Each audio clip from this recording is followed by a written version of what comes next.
Dass SUVs extrem beliebt sind, ist nichts Neues. Und auch die Kleinen holen immer mehr auf.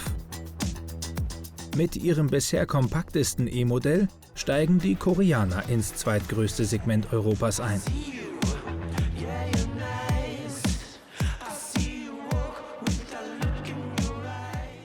Ab dem EV3 aufwärts ist Kias Zahlenreihe ja schon ganz gut gefüllt. Doch jetzt geht es endlich auch abwärts. Der EV2 ist Kias kleinster, zumindest was die E-Autos angeht. Dennoch soll er die ganzen Qualitäten seiner größeren Geschwister mitbringen. Und das wollen wir heute checken. Aller guten Dinge sind zwei heute, deswegen schauen wir uns später noch ein weiteres Fahrzeug an. Kia sagt, es ist ein sehr, sehr wichtiges globales Modell und es ist der zweitmeistverkaufte Kia weltweit, also seid gespannt. Dafür sind wir im kleinen E-Flitzer im Rheingau unterwegs. Der EV2 zählt wie der EV3 zum B-SUV-Segment, bewegt sich mit 4,6 Metern Länge, aber eher am unteren Ende der Skala. Er ist auf jeden Fall ausreichend motorisiert hier für seine Größe und Gewicht. Das passt auf jeden Fall. Und ich glaube, das ist das, was ich bei jedem elektrischen Kia erzähle, dass bei denen eigentlich die Fahrmodi, Eco und Normal, recht gut abgestimmt sind. Das heißt, das sind keine Schleichmodi, sondern da kommt genügend Power, dass man sich da auf jeden Fall auch echt gut mit Fahrspaß im Alltag bewegen kann. Also man braucht nicht unbedingt den Sportmodus. Wir können natürlich trotzdem mal den Sportmodus ausprobieren. Und ja, da kann man durchaus mal mit Spaß powern. Da kommt schon Fahrspaß auf hier in den Kurven. Unser Testfahrzeug hat 146 PS und eine 42 Kilowattstunden Batterie an Bord. Beschleunigung von 0 auf 100 liegt hier bei knapp 9 Sekunden. Reichweite etwas über 300 Kilometer. Es gibt noch eine Version mit größerer 61 Kilowattstunden Batterie, die rund 450 Kilometer weit kommt. Basispreis 26.600 €. Der Innenraum ist typisch Kia. Wir haben hier dieses bekannte Panorama-Display, was eben die größeren Elektromodelle auch drin haben, mit digitalem Cockpit hier, dem großen Infotainment-Screen und diesem kleinen Klimabildschirm in der Mitte. Hier unten gibt es natürlich trotzdem noch die Schalter für Temperatur, Lüftung und so weiter. Wir haben auch die neueste Generation des Infotainment-Systems an Bord. Allerdings ist es hier so eine kostengünstigere Light-Version. Also es gibt zum Beispiel keine Festplattennavigation. Man muss dann eben sein Smartphone kabellos verbinden, wenn man navigieren möchte. Also Android Auto, Apple CarPlay ist Basisausstattung. Oder man kann es dann in höheren Linien sich das Navi kostenpflichtig dazu bestellen. Man hat beim EV2 auch sehr viel Wert auf Geräuschdämmung gelegt. Bei Elektroautos ist es so, dass man die Nebengeräusche viel stärker wahrnimmt als bei Verbrennern, weil man ja eben keinen Sound hat, der das Ganze überdeckt vom Motor. Und hier hat man zum Beispiel spezielle leise Reifen, Isolierverglasung, Rathausdämmungen oder auch spezielle Teppiche.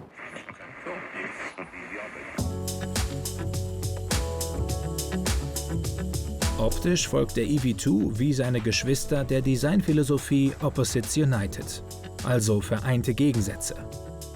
Zum Beispiel die senkrechten Akzente sollen von den größeren E-Modellen inspiriert sein. Auch die Lichtsignatur mit vertikalen Tagfahrleuchten folgt dem typischen Star Map Design, das an Sternbilder erinnern soll. Es wird bei jedem Modell jedoch etwas anders ausgeführt.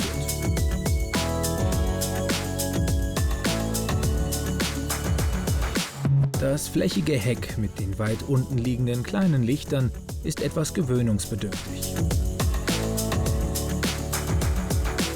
Insgesamt wirkt er aber gefällig und knuffig.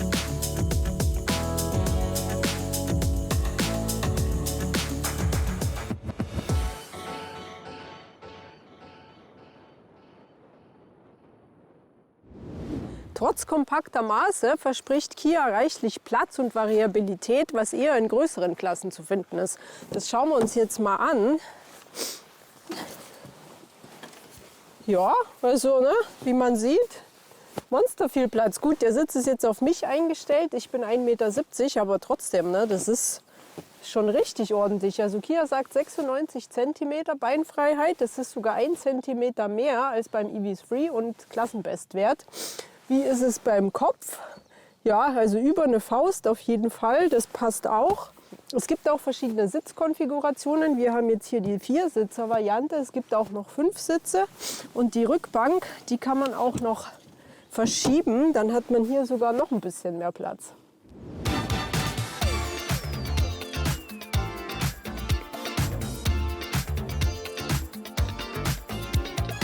Das Kofferraumvolumen beim Viersitzer beträgt 403 bis 1201 Liter, beim Fünfsitzer etwas weniger, 362 bis 1160 Liter. Vorne gibt es noch einen 15 Liter großen Frunk, derzeit einzigartig im Wettbewerbsumfeld. Schauen wir uns dieses Umfeld doch kurz an dieser Stelle an. Nur 2 cm länger ist der Jeep Avenger. Dieser startet satte 12.000 € über dem Kia. Leistung 156 PS, also minimal mehr. Reichweite liegt mit 400 Kilometern etwa 100 über dem Basis-EV2. Obwohl der Kia mit der größeren Batterie und ebenfalls so viel Reichweite immer noch 5.000 € günstiger ist. Der Platz im Kofferraum liegt auf ähnlichem Niveau.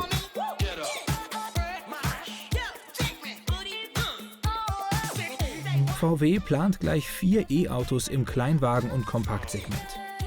Von der Größe wäre der Kia mit dem ID Polo vergleichbar, ist als SUV aber wohl näher am ID Cross. Der ist ca. 10 cm länger und soll zu Einstiegspreisen ab rund 28.000 € demnächst erhältlich sein. Leistung 116 bis 211 PS und 2 Batteriegrößen, wobei die Reichweite etwa auch bei 300 bis 400 Kilometern liegen soll. Ladevolumen mit voller Besatzung soll etwas über dem Kia liegen. So wie wir die Aufpreispolitik von VW kennen, wird er also ähnlich ausgestattet sicher ein paar tausend € über dem EV2 landen. Von Fiat gibt es den 4,18 Meter langen 600 Elektro. Leistung wie beim Jeep 156 PS und rund 400 Kilometer Reichweite. Stauraum ist vergleichbar und Preis rund 5.000 € mehr.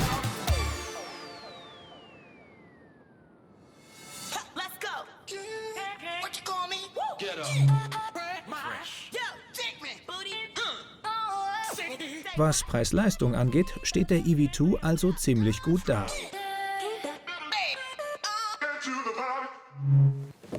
Schauen wir noch mal kurz nach innen. Ja, also das soll hier alles offen wirken und eben die Kabine soll ein entspannter Rückzugsort im urbanen Raum sein. Kia spricht auch vom sogenannten Picknickkorb-Konzept. Das heißt, es soll so die Entspannung und Ruhe eines Picknicks vermitteln. Und ja, ich meine, es ist alles wohnlich, finde ich, also hier mit diesem Stoff. Und das zieht sich sogar hier bis in die Türen, diese Mittelkonsole. Zur Serienausstattung zählen zum Beispiel das große Panoramadisplay, Klimaautomatik, Parksensoren oder Rückfahrkamera. Auch eine Riege an Assistenten und Features ist verfügbar, die sonst eher in höheren Klassen zu finden sind, wie zum Beispiel eine Remote-Parkfunktion.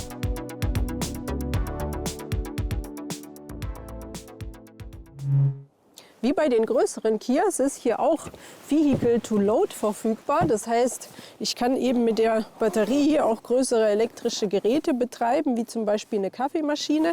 Bidirektionales Laden ist auch verfügbar. Das heißt, ich kann eben auch Strom aus dem Fahrzeug ans Netz wieder abgeben, wenn die entsprechende Infrastruktur vorhanden ist.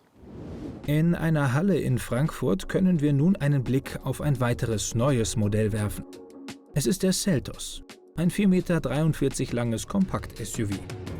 Im Design sieht man natürlich schon direkt die Zugehörigkeit zur Kia-Familie. Wir haben hier diesen Tiger Nose Grill, wir haben die typische Star Map Signatur in den Leuchten, die so ein bisschen an Sternbilder erinnern soll.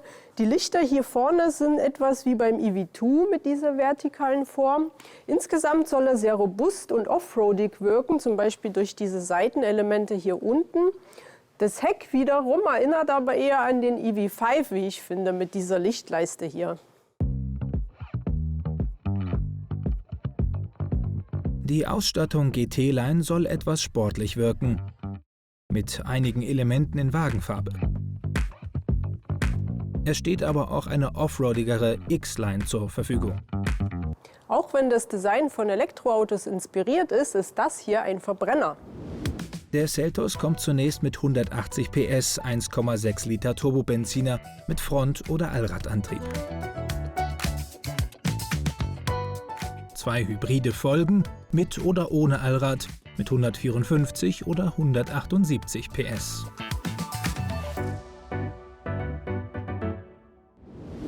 Der Seltos ist auch das erste Fahrzeug der gesamten Hyundai Motor Group, wo eine Vehicle-to-Load-Funktion bei einem Verbrenner verfügbar ist. Das heißt, beim Hybridmodell kann ich eben aus der Batterie elektrische Geräte betreiben, wie zum Beispiel eine Kaffeemaschine oder einen Toaster. Positioniert wird er zwischen dem größeren Sportage und dem etwas kleineren Exceed. Das Modell ist allerdings nicht komplett neu. Er kam bereits 2019 auf den Markt, zum Beispiel in Indien, Südkorea, China und Nordamerika.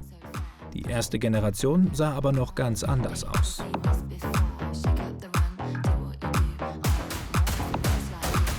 Da die Elektromobilität nicht so schnell wie geglaubt voranschreitet, hat der Hersteller sich entschieden, ihn nun auch hier einzuführen. Die zweite Generation kommt nun auch nach Europa und wurde natürlich grundlegend modernisiert. Nicht nur außen, sondern auch innen. Wir haben zum Beispiel hier dieses typische Panorama-Display wie in den anderen Kia-Modellen auch. Der Schalthebel ist jetzt allerdings hier am Lenkstock und nicht mehr in der Mitte wie beim Vorgänger. Wir haben überall Ambientebeleuchtung, sogar in der Mittelkonsole. Ja, das Lenkrad gibt es mit 4 oder in den höheren Linien mit 3 Speichen und insgesamt soll ein offenes Raumgefühl vermittelt werden. Es gibt noch eine Besonderheit und zwar kann man per Knopfdruck den Sitz in so eine Liegeposition fahren und relaxen, zum Beispiel dann auch einen Powernap halten. Natürlich sehr praktisch bei Elektroautos in der Ladepause, aber warum nicht auch mal beim Verbrenner? In den Kofferraum passen 536 bis 1511 Liter, ein Spitzenwert in seinem Segment. Der Seltos gehört zu Kias erfolgreichsten Modellen und die Koreaner wollen jetzt mit der Einführung in weiteren Märkten verschiedensten Mobilitätsbedürfnissen überall auf der Welt gerecht werden. Der Kunde soll sich eben das für sich passende Fahrzeug mit entsprechendem Antrieb aussuchen können. Kommen wir nochmal zurück zum EV2. Ein Punkt fehlt noch, das Thema Laden. Der EV2 steht wie die anderen E-Kias auf der eGMP-Plattform und nutzt 400 Volt Technik. 800 Volt Schnellladetechnik bieten nur EV6 und EV9. Ladeleistung liegt maximal bei 118 kW. Die Ladung dauert 29 Minuten von 10 auf 80%. 30 Minuten beim großen Akku.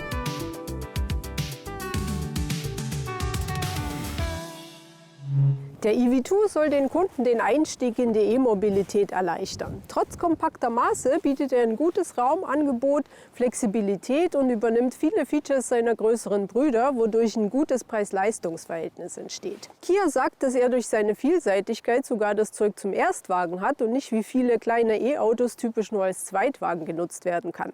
Deswegen sind wir sehr gespannt, wie sich die Verkaufszahlen entwickeln werden.